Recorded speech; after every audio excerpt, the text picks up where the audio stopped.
নমস্কার বন্ধুরা, কেমন আছো সবাই? আজকে আমি তোমাদের সাথে শেয়ার করব গোপাল দাদার অঙ্গরাগের ভিডিও। তো প্রথমে আমি গোপাল দাদাকে ভালোভাবে স্নান করিয়ে নিচ্ছি, পুরানো রঙগুলো যাতে পরিষ্কার হয়ে যায়, তাই জন্য আমি একটা পাউডার ইউজ করেছি। আমরা পিতলের ঠাকুরকে কি দিয়ে পরিষ্কার করে থাকি, এই সব ডিটেলসে যদি তোমরা ভিডিও চাও তাহলে অবশ্যই আমাকে কমেন্টে জানিও, আমি তোমাদের সাথে শেয়ার করব।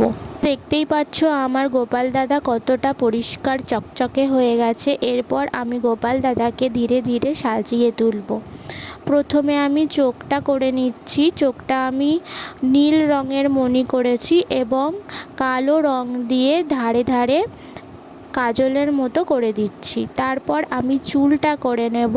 চুলটাও আমি কালো রেখে, যেহেতু আমাদের গোপাল দাদাকে আমরা ফলস চুল লাগাই, তবুও আমার গোপাল দাদা যে নেড়ু হয়ে থাকবে তা তো নয়, তাই আমি একটু কালো রং করে দিয়েছি। এরপর আমি তিলক এঁকে নেব এবং কলকা করে দেব।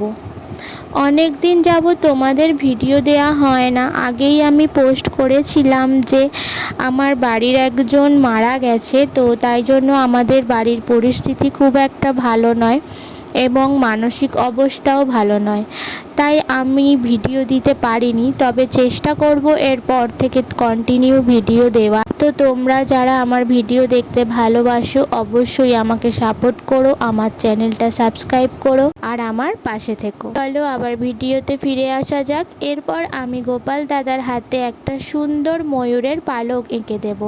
আমার গোপাল দাদার প্রিয় লাড্ডু, তাই আমি গোপাল দাদার হাতে একটা লাড্ডুও করে দিয়েছি। পর আমি একটা ময়ূরের পালক করছি। ময়ূরের পালকটা হয়তো তোমাদের ভালো লাগবে না, কিন্তু আমি যেমন পেরেছি করার চেষ্টা করেছি।